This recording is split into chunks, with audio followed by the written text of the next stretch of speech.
I never thought I'd become the kind of man who counts ceiling tiles at 3 a.m, but here I am, lying in my own bed, staring upward while my wife Lila breathes steadily beside me. The perfume clinging to her hair isn't the vanilla stuff she usually wears. This one's sharper, more expensive, the kind that screams, "I'm making a statement." My name is Alex Keaton, and I run a contracting business here in Millbrook, Maine. Not glamorous work, but it pays the bills and keeps my hands busy. 20 years of swinging hammers and reading blueprints taught me that details matter. When something doesn't fit right, you notice. When your wife comes home 3 hours late with designer perfume in her hair and lipstick that's been reapplied, you definitely notice. The digital clock glows 3:17 a.m. Lila shifts, mumbling something about quarterly reports. She works for Coastal Marketing Solutions, one of those glass tower companies downtown that churns out corporate campaigns for boat dealers and resort chains. She's good at it too, climbed from junior associate to senior executive in 5 years. I'm proud of her, or at least I was. I slip out of bed, careful not to disturb the mattress springs. Our house is a restored Victorian I renovated myself, complete with creaky floorboards that I know how to avoid. The hallway stretches toward the stairs, moonlight filtering through the stained glass window I installed last Christmas. Everything in this house bears my fingerprints, my sweat, my vision of what our life could be. The kitchen still smells faintly of the dinner I made, lobster risotto, Lila's favorite. She barely touched it, claiming she'd eaten at the office. Another lie to add to the growing collection. I pour myself a glass of water and lean against the granite countertop I installed 2 summers ago. The reflection in the window shows a man who looks older than his 38 years. Brown hair starting to thin at the temples, shoulders still broad from manual labor, eyes that have seen enough construction sites to spot when something's built on a weak foundation. My phone buzzes. Text message from Eddie Torino, my foreman and closest friend since high school. Early start tomorrow. Henderson project needs those permits signed, I type back. Already awake. See you at 7. Eddie knows me well enough not to ask why I'm up at this hour. Former Marine, practical joker, and the most loyal person I know. If I needed someone to help me move a body, Eddie would show up with a shovel and ask questions later. Not that I'm planning anything that dramatic. Yet. The stairs don't creak as I make my way back up. Lila hasn't moved, still sprawled across her side of the bed like she owns the whole thing. Maybe she thinks she does. We've been married 8 years, together for 10. High school sweethearts who found each other again at our 15-year reunion. She was working in Boston then, hungry and ambitious. I was the local boy who'd made good, building a reputation one satisfied customer at a time. "You always were the steady one," she'd said that night, her hand warm in mine as we walked along the harbor. I need steady in my life. Funny how perspectives change. I settle back into bed, but sleep won't come. Instead, I think about the phone call I overheard last week. Lila in the shower, speaking in hushed tones to someone named Brent. Brent Halston, I discovered after some casual digging. Works at her company, drives a BMW, lives in one of those new waterfront condos that cost more than most people make in 3 years. "We have to be careful," she'd whispered into the phone. "Alex is smarter than he looks." Smart enough to install a security system with audio recording capabilities throughout our house, smart enough to know how to access cell phone records, smart enough to realize that my wife's sudden interest in working late coincides perfectly with her new friendship with Mr. BMW. The clock hits 4:30 a.m. Lila's alarm won't go off for another 2 hours, but I'm already planning my day. The Henderson project can wait. Today, I'm going to do some investigating. By the time Lila wakes up, I'm already dressed and drinking coffee in the kitchen. She appears in her silk robe, hair tousled, looking like the woman I fell in love with all those years ago. For a moment, my resolve wavers. "You're up early," she says, moving to the coffee maker. "Couldn't sleep. Big day ahead?" She pours her coffee, adds the exact amount of cream she's used for 8 years. Some habits never change, even when everything else does. "I might be late again tonight," she says, not meeting my eyes. We're pitching the Maritime Museum account, and Brent thinks we need to revise the whole presentation. There it is. Brent thinks. Not the team thinks, not we decided. Brent thinks. "Brent seems to think a lot of things lately," I say, keeping my voice neutral. She looks up sharply. "What's that supposed to mean?" "Nothing, just an observation." Before we dive deeper into this story, I have one small request. Please subscribe, drop a like, comment, and hit that hype button to boost this channel so more people can discover these incredible Reddit stories. The silence stretches between us like a taut wire. Finally, she shrugs and heads upstairs to get ready for work. I listen to the shower running, the hairdryer humming, the the closet door opening and closing as she selects her armor for another day of deception. When she comes back down, she's transformed into corporate Lila.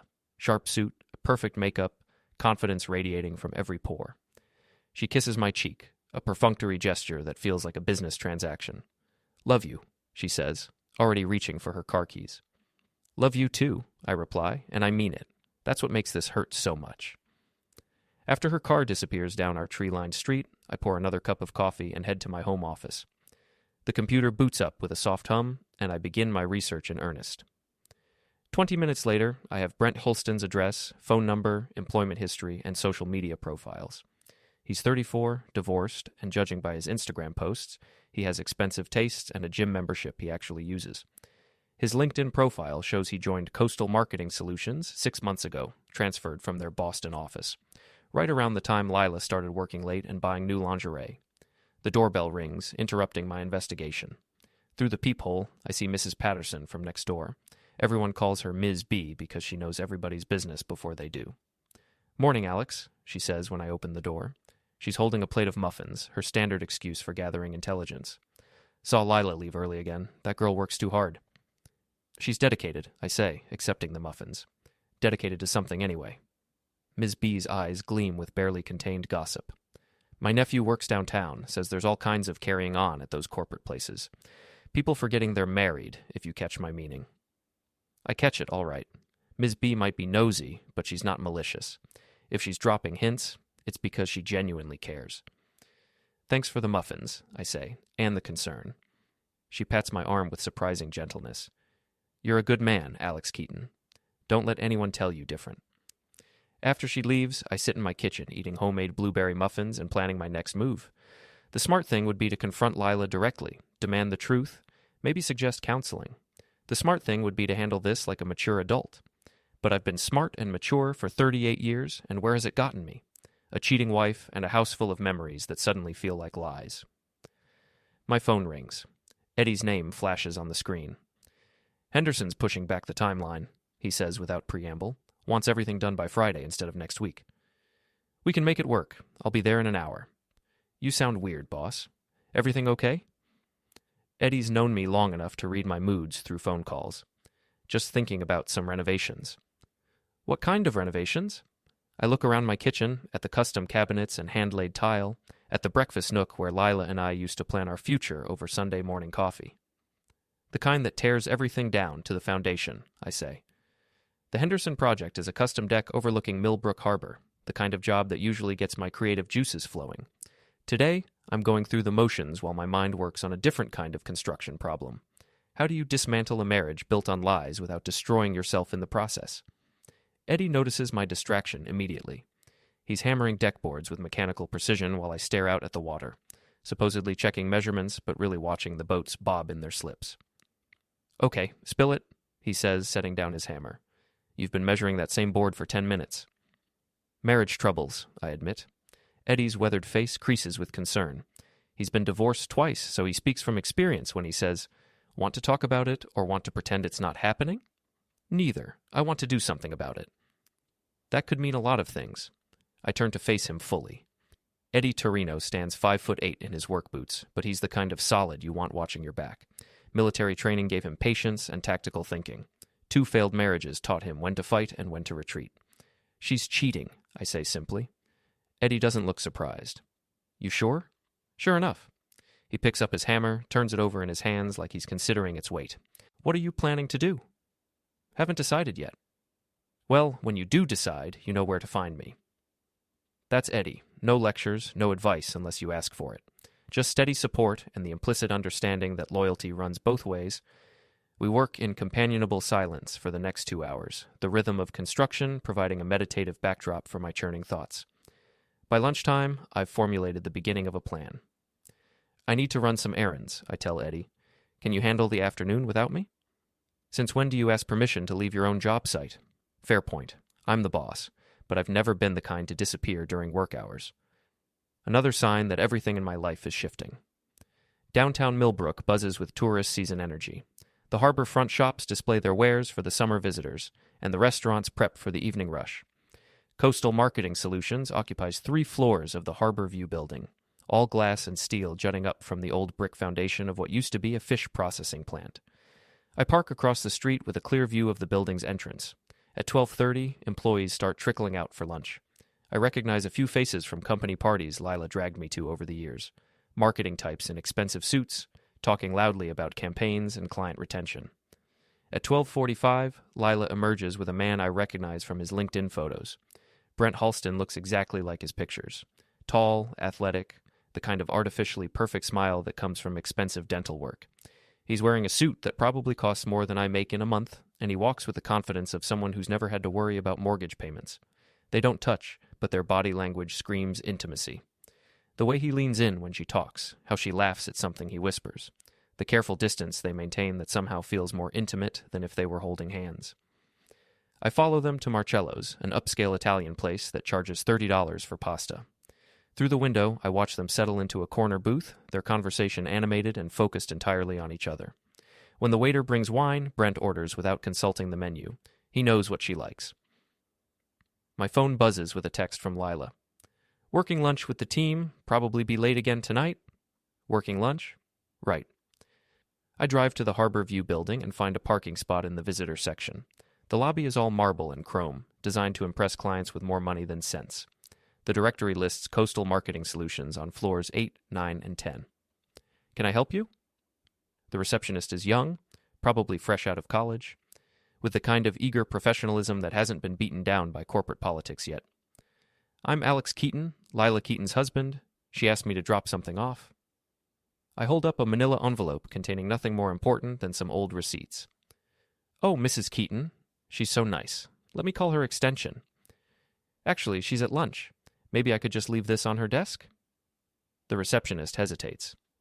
Company policy wars with the desire to be helpful. I'm not supposed to let visitors up without an escort. I understand. Company policy is important. I give her my most trustworthy smile, the one that's closed dozens of construction deals. Maybe you could hold on to this for her? Actually, you know what? I'm sure it's fine. You're her husband, after all. 9th floor, corner office. The elevator rises smoothly, giving me time to consider what I'm doing. Breaking into my wife's office feels like crossing a line, but then again, she crossed a few lines first. The 9th floor bustles with cubicles and conference rooms. Lila's corner office sits behind glass walls, her name etched on the door in gold lettering. The door is unlocked. Her office reflects her personality perfectly, organized, ambitious, and expensive. Awards line one wall, client photos cover another. Her desk is mahogany, probably costing more than some people's cars. Everything in its place, everything designed to project success and competence.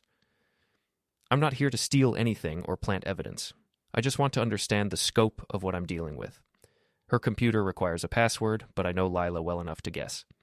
She's always used variations of our anniversary date. Wrong. Wrong again. On the third try, I input Brent K2023, and the screen unlocks. My wife has changed her password to her lover's name. The email program opens automatically, and I don't have to dig deep to find what I'm looking for. The correspondence between Lila and Brent fills dozens of folders going back 4 months.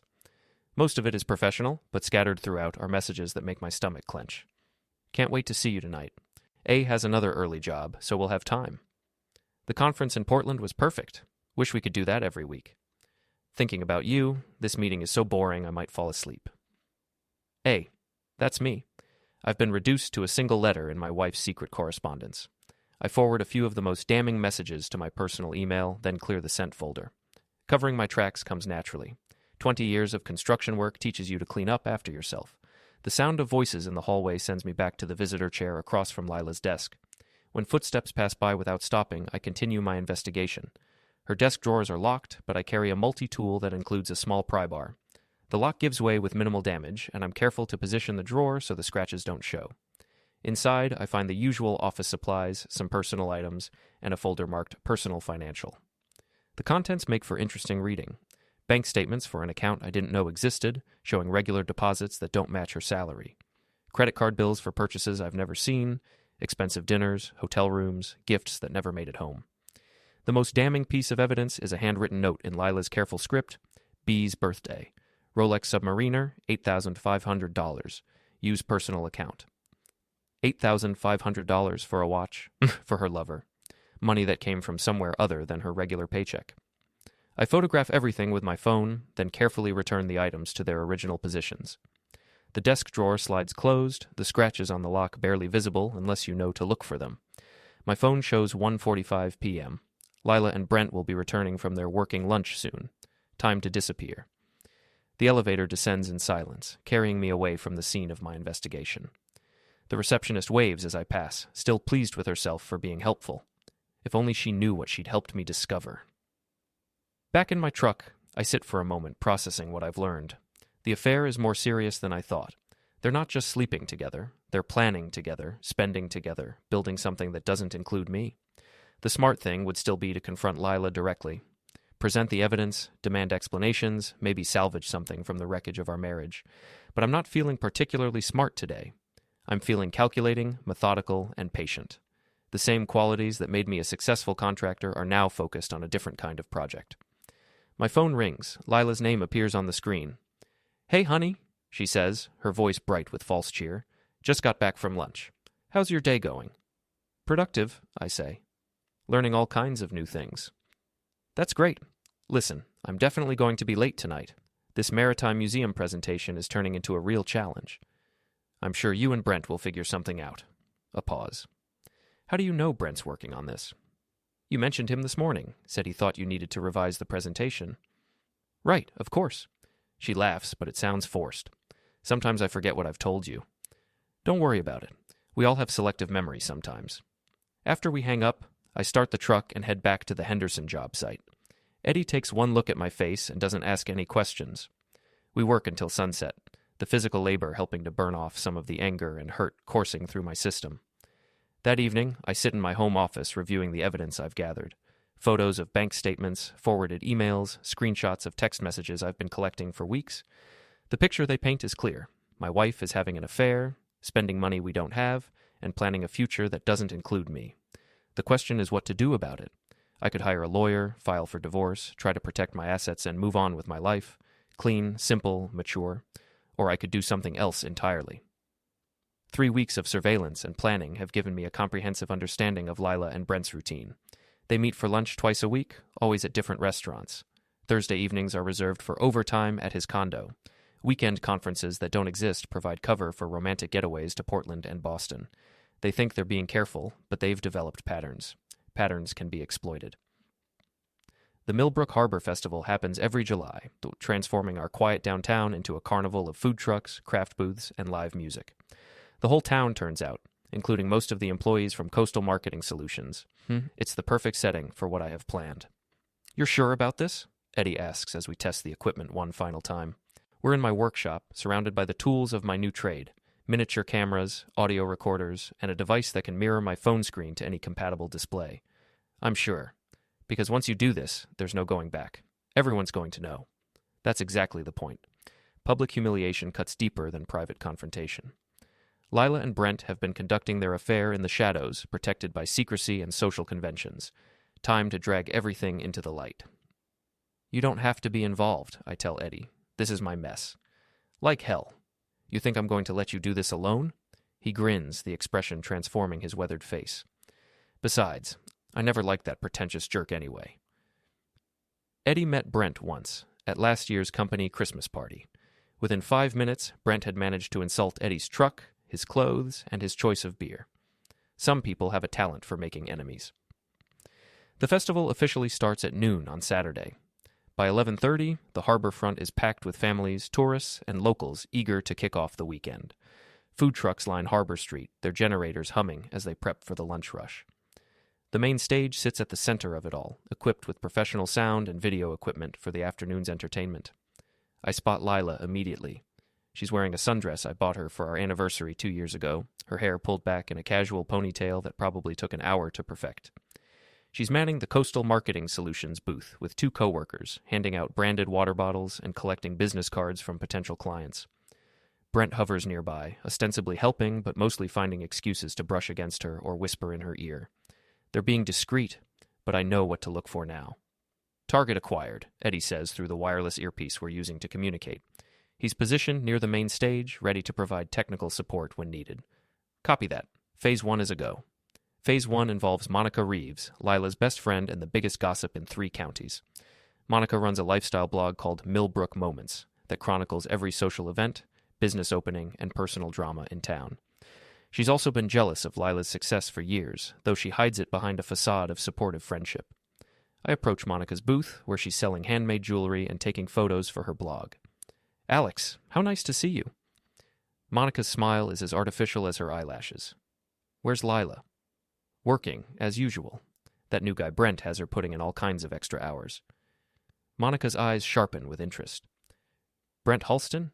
He's certainly dedicated." That's one word for it. I lean closer, as if sharing a confidence. "Between you and me, I'm starting to wonder if all those late nights are really about work." The hook is set. Monica's practically vibrating with curiosity, but she tries to play it cool. "What do you mean?" "Probably nothing. Just husband paranoia, you know? But they seem awfully close for coworkers." I walk away before she can ask more questions, leaving her to draw her own conclusions. Monica's like a hound when she catches the scent of scandal. Within an hour, she'll be watching Lila and Brent with microscopic attention, documenting every interaction for future gossip sharing. Phase 2 requires more direct action. I make my way through the crowd toward the Coastal Marketing Solutions booth, timing my approach for maximum impact. The lunch rush is in full swing, families clustered around picnic tables, kids running between the booths with cotton candy and balloon animals. "Alex?" Lila's surprise seems genuine. "I didn't know you were coming to the festival." "Wouldn't miss it. Thought I'd check out your booth, see how the other half works." Brent extends his hand with practiced corporate smoothness. "Brent Halston. I don't think we've been formally introduced." His grip is firm, his smile confident. Up close, he's even more polished than his photos suggested. Expensive haircut, manicured nails, the kind of casual clothes that cost more than most people's formal wear. "Alex Keaton, I've heard a lot about you." "All good things, I hope." "Oh, very good things. Lila talks about you constantly." Something flickers in Brent's eyes. Uncertainty, maybe guilt. Good. Let him wonder what I know. "Well, we should get back to work," Lila says quickly. "This booth won't run itself." "Of course. Don't let me keep you from your collaboration." I wander away, but not far. From a nearby food truck, I have a clear view of the marketing booth and can monitor their body language. The brief interaction has made them nervous. They're standing farther apart now, their conversation more stilted. My phone buzzes with a text from Eddie. "Sound check starting in 10 minutes. You ready?" "Ready." The main stage's sound system crackles to life as the afternoon's entertainment begins. A local band starts their set with a cover of Sweet Caroline, and half the crowd joins in on the chorus. The festival atmosphere is infectious, exactly what I'm counting on. At 2:30, during a break between acts, I put Phase 3 into motion. The device in my pocket connects to the stage's video display system through a vulnerability I discovered during my reconnaissance. The same technical skills that help me coordinate construction projects work just as well for more creative endeavors. I position myself near the stage, phone in hand, and dial Brent's number. He answers on the second ring. "This is Brent. We need to talk." I keep my voice low, menacing. "Who is this?" "Someone who knows what you've been doing with my wife." The silence stretches for several seconds. Around me, festival-goers chat and laugh, oblivious to the drama unfolding through their phones. "I think you have the wrong number," Brent says finally. "Lila Keaton? Ring any bells? Or should I mention the Rolex you bought with her money?" Another pause. When he speaks again, his voice has changed. Harder, more calculating. "What do you want?" "Meet me behind the main stage. 5 minutes. Come alone." I hang up and watch from across the crowd as Brent checks his phone, his face pale. He says something to Lila, who looks around frantically until she spots me near the stage. Our eyes meet across 50 yards of festival chaos, and I give her a small wave. Brent arrives at the designated meeting spot exactly on time, his corporate composure cracking around the edges. The area behind the main stage is quieter, blocked from the crowd's view by equipment trailers and generator trucks. "Okay, I'm here," he says. "What's this about?" "It's about you sleeping with my wife.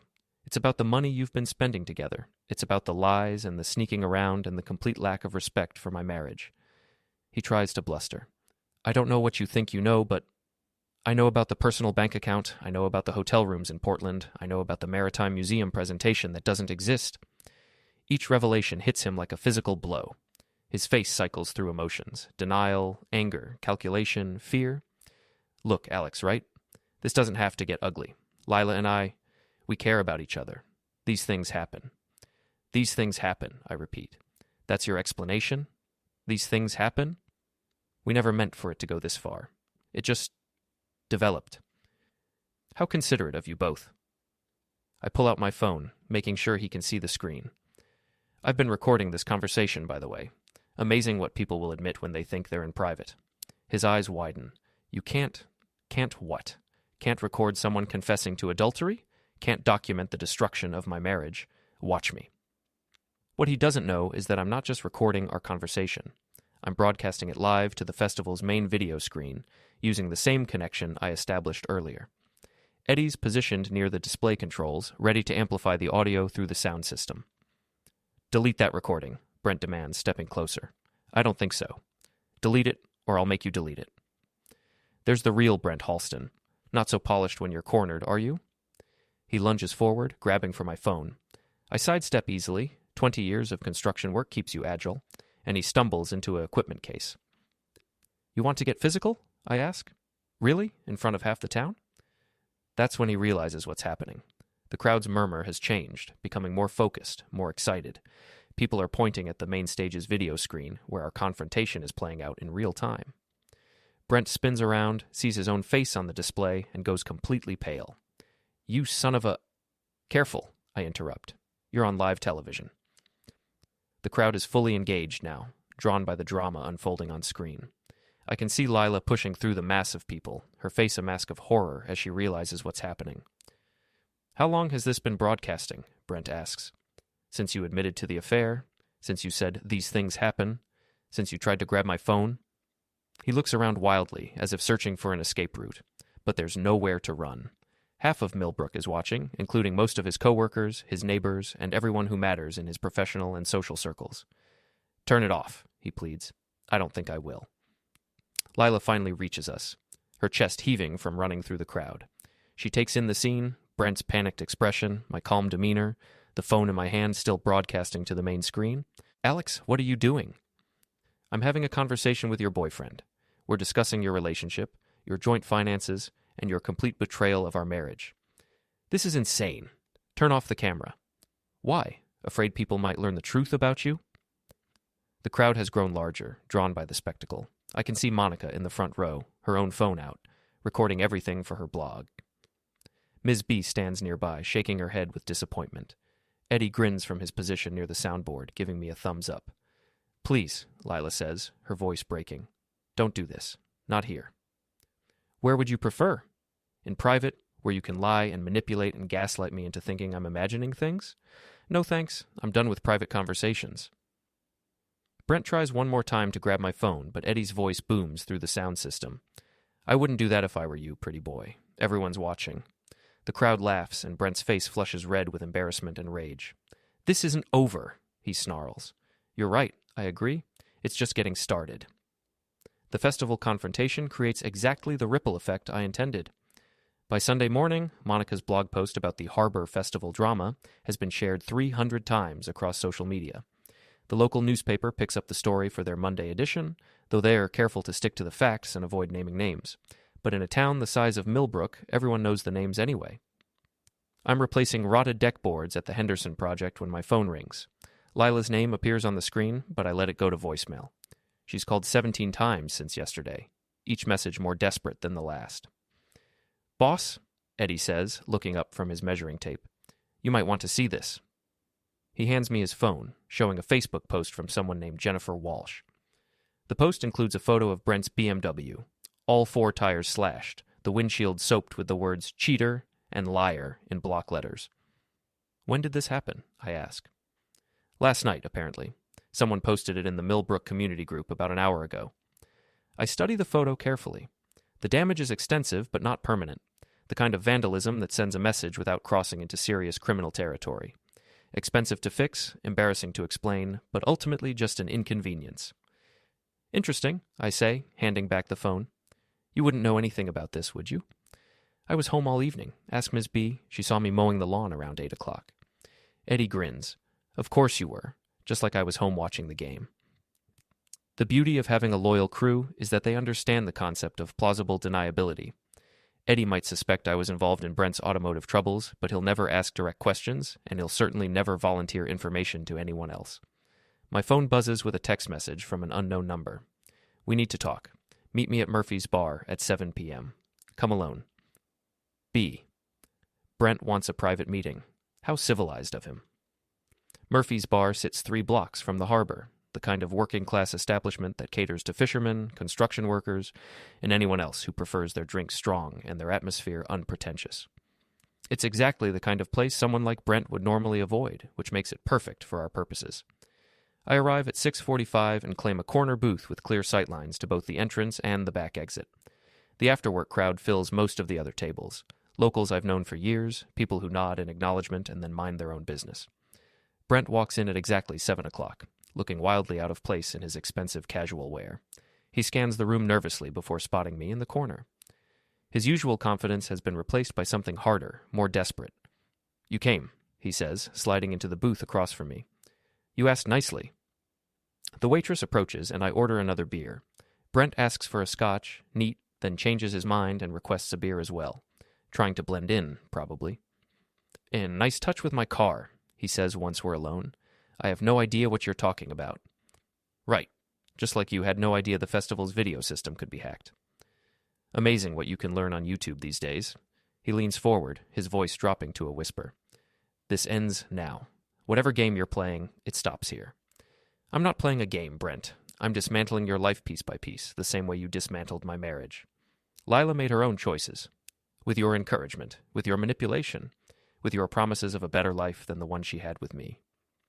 The waitress brings our drinks, and we sit in silence until she's gone. The bar's background noise, conversations, laughter, the clink of glasses, provides cover for our increasingly tense discussion. "What do you want?" Brent asks finally. "I want you to disappear. Leave town, transfer back to Boston, find a new job. I don't care which, as long as it takes you away from here. And if I don't?" I pull out my phone and show him the screen. It displays a folder containing dozens of photos, documents, and recordings I've collected over the past month. Then I release everything.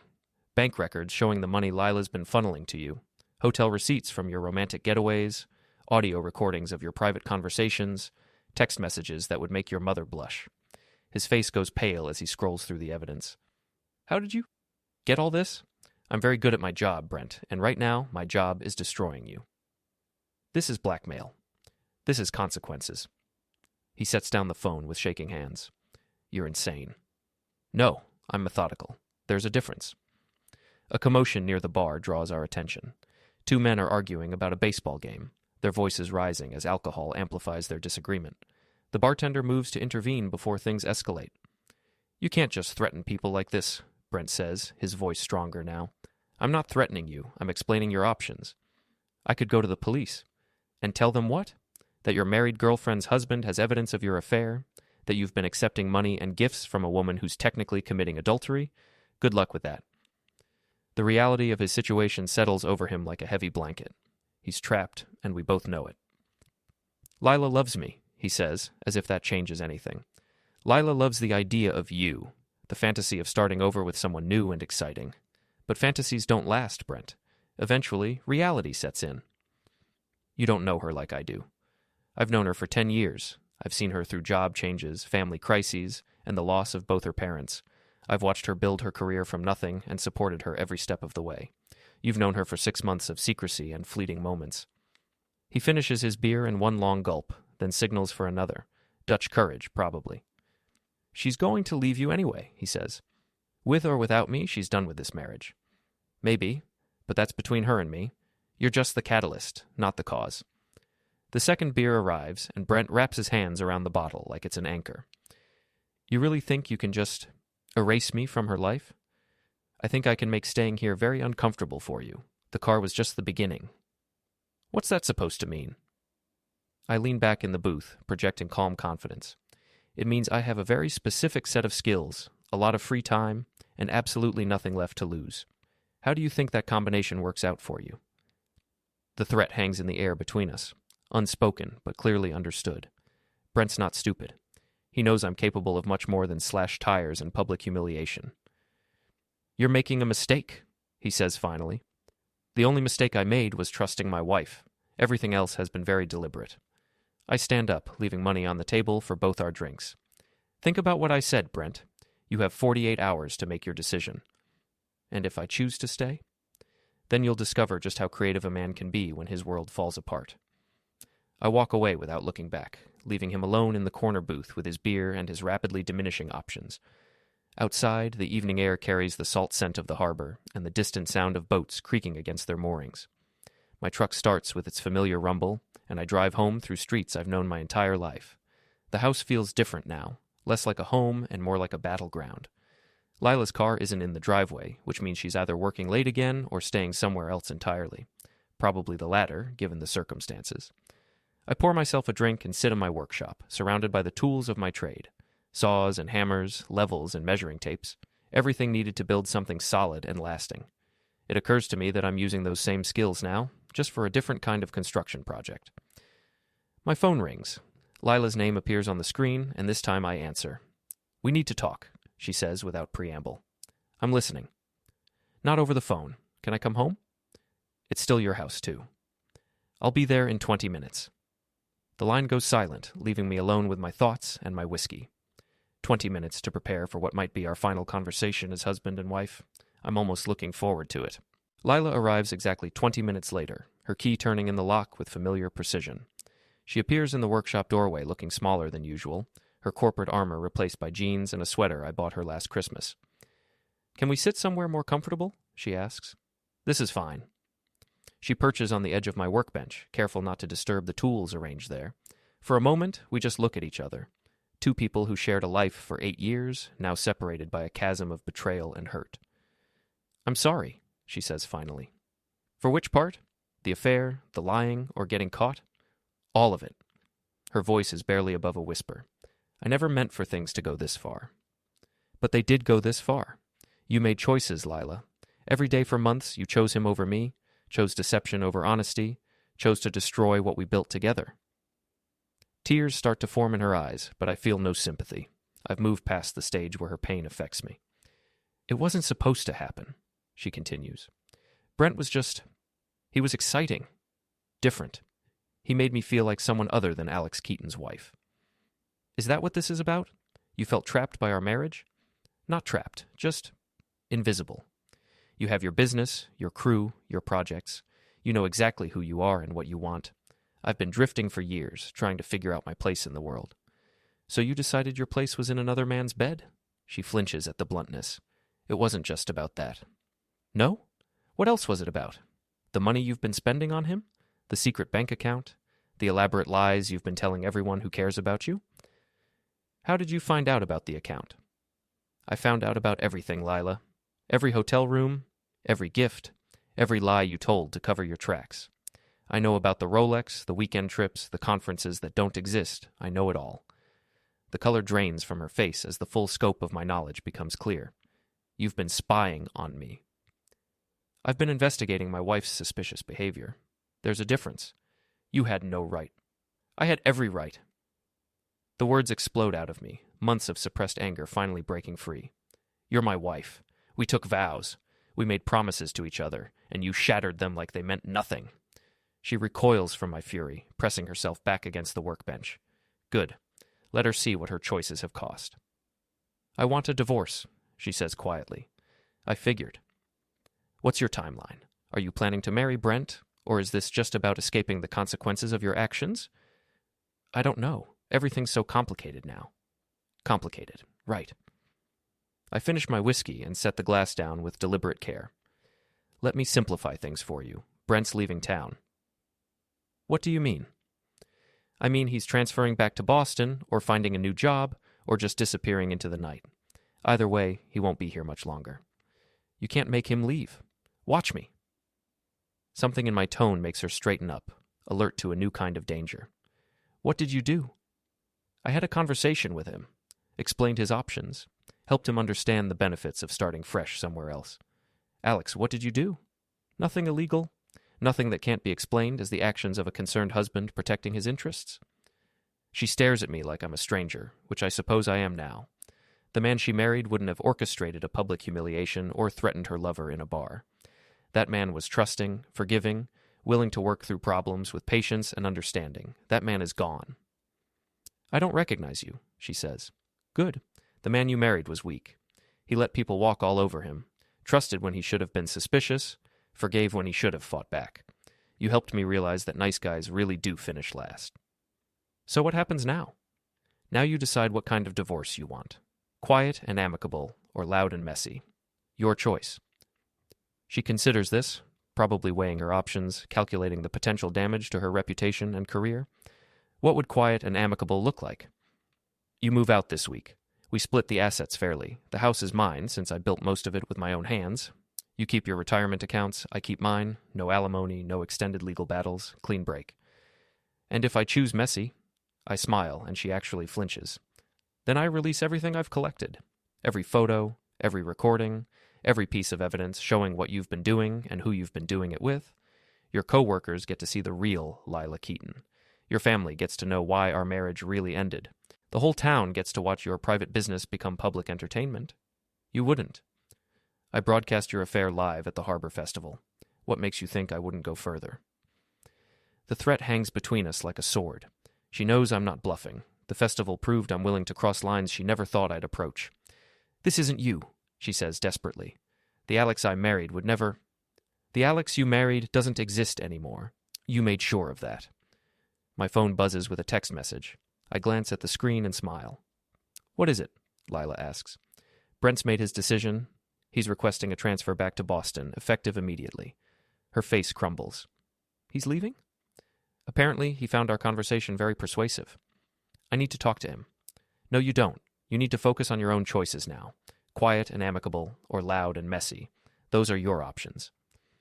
She slides off the workbench and paces to the window, staring out at the garden she planted 3 years ago. The flowers are in full bloom, roses and lilies and the lavender that attracts butterflies every summer. I thought I loved him, she says without turning around. Maybe you did, but love isn't enough when it's built on lies and betrayal. I thought I loved you too. Past tense, I noticed. She finally turns to face me, tears streaming down her cheeks. Can't we try to work this out? Go to counseling? Start over? No. Why not? Because I don't want to. Because trust, once broken, can't be fully repaired. Because every time I look at you now, I see someone who chose to destroy our life together rather than talk to me about whatever was missing. So that's it? 8 years of marriage and you're just done? I was done the moment I found out about the affair. Everything since then has just been clean up. She nods slowly, accepting the finality in my voice. Quiet and amicable, she says. Smart choice. I'll start packing tomorrow. Good. I'll have my lawyer draw up the papers. She walks toward the door, then pauses. For what it's worth, I really am sorry. I know you are, but sorry doesn't undo the damage. After she leaves, I sit alone in my workshop, surrounded by the tools and projects that define my professional life. The house feels different already, less like a home and more like a construction site, ready for demolition and rebuilding. My phone rings. Eddie's name appears on the screen. How'd it go? He asks. She chose quiet and amicable. Smart woman. What about pretty boy? Transferring back to Boston. Apparently small-town life doesn't agree with him. Eddie chuckles. Funny how that works out. Hilarious. You okay, boss? I consider the question seriously. Am I okay?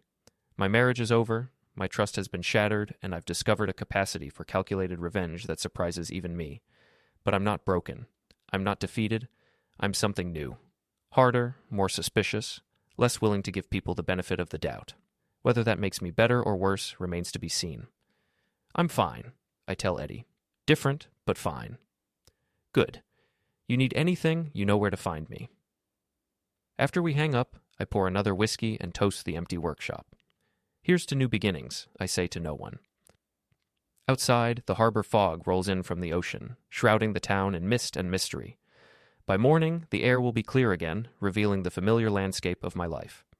But nothing will ever look quite the same. 2 months later, the divorce is finalized with minimal drama.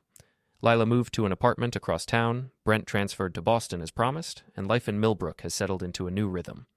The gossip has mostly died down, replaced by fresher scandals and seasonal distractions. I'm working on a new project, renovating the old Patterson house that Ms. B inherited from her aunt. It's a complete gut job, the kind of challenge that keeps my hands busy and my mind focused on something constructive. "You're looking better," Eddie observes as we install new support beams in what will become the main living area. "More like your old self." "I'm not my old self," I correct him. "I'm someone new." "Fair enough. But the new you seems less likely to burn down the town in a fit of rage." He's not wrong. The white-hot anger that fueled my campaign against Lila and Brent has cooled into something more manageable, a wariness that keeps me alert but doesn't consume my every waking moment. My phone buzzes with a text from Monica Reeves. "Coffee sometime. I have news about you-know-who." I delete the message without responding. Monica's been trying to pump me for gossip ever since the festival, hoping to mine more drama for her blog. But I'm done being the star of other people's entertainment. "Boss," Sean calls from the kitchen. "You might want to see this." Sean is our newest crew member, 24 years old and eager to prove himself. He's pointing at a section of wall we just opened up, revealing the original brick structure underneath decades of renovations. "Look at this craftsmanship," he says admiringly. "They don't build them like this anymore." He's right. The brickwork is flawless, each course perfectly level, the mortar joints clean and precise. Someone took pride in this construction, built it to last for generations. That's what happens when people care about their work, I tell him, when they're building something permanent instead of just looking for a quick profit. "Think we can restore it?" "We can try. It'll take time and patience, but it's worth preserving." The metaphor isn't lost on me. Some things can be restored, rebuilt stronger than before. Others are too damaged to salvage and need to be torn down completely. At lunch, I drive to the harbor and park near the marina where Lila and I used to walk on Sunday afternoons. The boats bob gently in their slips, masts swaying with the rhythm of the tide. It's peaceful here, removed from the complications of human drama. My phone rings. Unknown number, probably a sales call. Alex Keaton.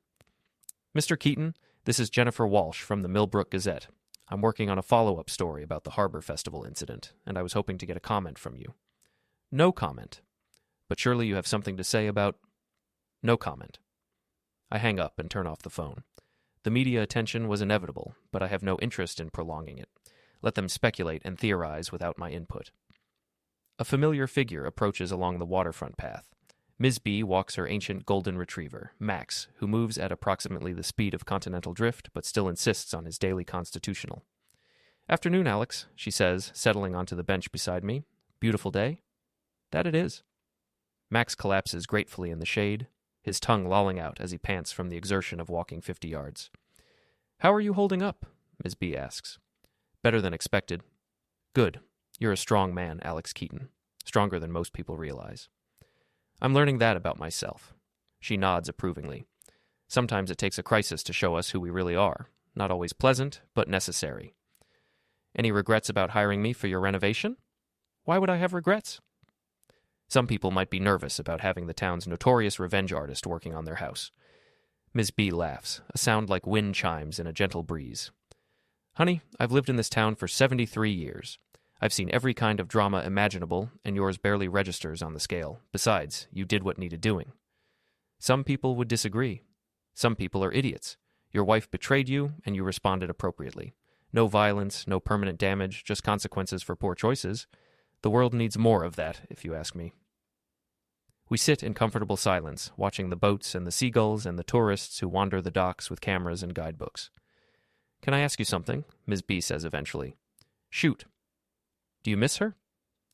The question catches me off guard.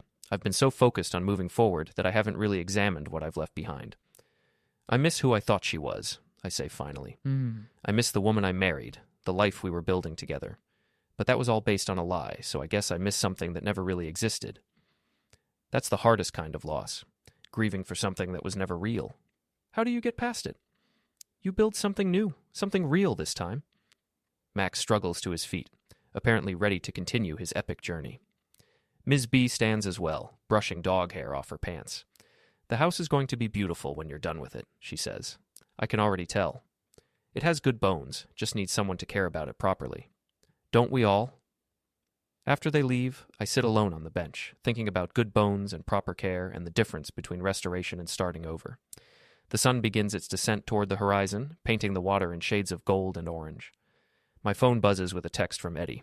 "Drinks at Murphy's. The crew wants to celebrate finishing the Henderson project." I consider declining. I'm not much for celebrating these days. But isolation isn't the answer either. I need to reconnect with the parts of my life that still work, still matter. Be there in an hour, I text back.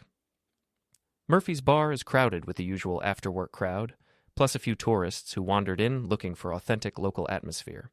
Eddie and Sean have claimed a corner table, already working on their second round. There he is, Eddie says as I approach, the man of the hour. What are we celebrating exactly? Henderson project came in under budget and ahead of schedule. Plus, Mrs. Henderson recommended us to 3 of her neighbors. Business is booming. Sean raises his beer in a toast. To Keaton Construction, best crew on the coast. We drink to that, and for a moment, I remember what it feels like to be proud of something uncomplicated. Good work, satisfied customers, a team that functions like a well-oiled machine. So what's next? Sean asks. After we finish Ms. B's place? Got a call about a complete renovation on Elm Street. Victorian mansion that's been empty for 10 years. Owner wants to turn it into a bed and breakfast. Sounds like a big job. The biggest. Could keep us busy through next spring if we do it right. Eddie grins. I love big jobs. More opportunities for creative problem solving. Just remember, we're contractors, not artists. The goal is to build something functional and beautiful, not to make a statement, says the man who turned the Harbor Festival into his personal theater. That was different. How so? I consider the question while finishing my beer. How was it different? Both involved careful planning, attention to detail, and the execution of a complex project designed to achieve specific results. That was demolition, I say finally. This is construction. And which do you prefer? Construction. Always construction. Tearing things down is easy. Building something that lasts, that takes real skill. The conversation moves on to other topics. Sports, local politics, Sean's ongoing attempts to ask out the waitress at the diner. Normal topics. The kind of casual interaction that reminds me I'm still part of a community, still connected to people who care about me. At closing time, we spill out onto the sidewalk, the night air cool and salt-tinged. Eddie and Sean head toward their respective homes. But I linger for a moment, looking up at the stars barely visible through the harbor lights. My phone buzzes with a final text of the day. Unknown number again, but this time the message is brief. You won. I delete it without responding. Winning implies there was a game, competitors working toward opposing goals. But that's not what happened. What happened was the collapse of something built on false foundations and the beginning of something new and more honest. I drive home through quiet streets, past houses where families sleep peacefully, unaware of the small drama that played out in their town over the summer. By next year, most of them will have forgotten the details. Life moves on, as it always does. The house welcomes me with familiar creaks and sighs, the sounds of a structure settling into itself after a long day. I pour a final drink and stand in my workshop, surrounded by tools that have shaped wood and metal and stone into useful, beautiful things. Tomorrow, I'll continue the work of rebuilding Ms. B's house, my business, my life. The foundation is solid, the plans are clear, and I have all the time in the world to get it right. Outside, the harbor fog begins its nightly approach, but I'm not worried about tomorrow's visibility. Some things are clearer now than they've ever been. I raise my glass to the empty workshop, to the tools and projects and possibilities that surround me. Here's to building something that lasts, I say to the quiet room. The words echo briefly, then fade into the comfortable silence of a man at peace with his choices and ready for whatever comes next.